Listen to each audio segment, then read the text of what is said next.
Bonjour, je m'appelle Jean-Philippe Catus, je suis président de la société Interplume, basée à Saint-Hermine.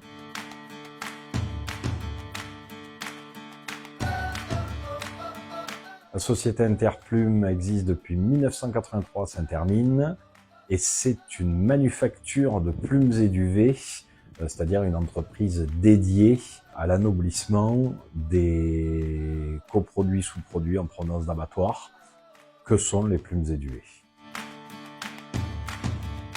Alors, nos fournisseurs sont basés généralement dans un rayon de moins de 100 km, donc c'est en gros toute l'industrie agroalimentaire canard de la partie ouest de la France. Et par contre, suite aux gros épisodes de grippe aviaire qu'a connu la France ces 2-3 dernières années, on a élargi un petit peu le périmètre avec dans nos fournisseurs des structures Union européenne et également une partie recyclage qui nous permet d'être moins dépendant de la filière abattage. Alors les défis réglementaires, il y en a beaucoup. On est très imposé en France parce qu'on est des matières de catégorie 3, donc en gros ça veut dire très surveillé sur des raisons de biosécurité.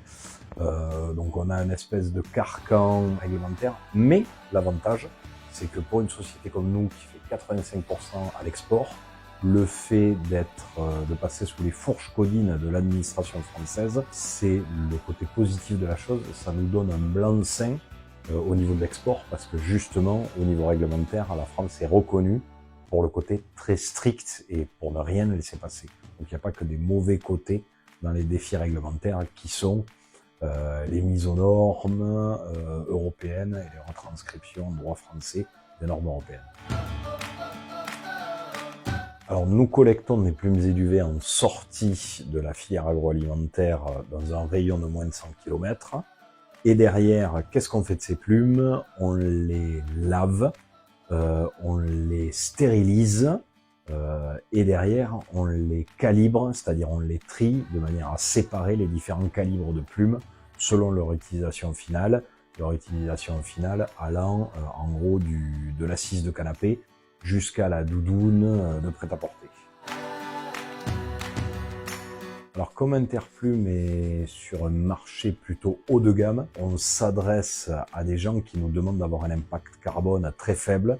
Alors notre démarche environnementale, c'est préserver la ressource en eau avec une station d'épuration équivalent de 25 000 habitants, une unité de méthanisation produisant de l'énergie et de la thermie, et derrière le second parc français de trackers photovoltaïques pour essayer d'avoir une certaine autonomie en énergie et pour essayer de remplacer l'aspect énergie fossile.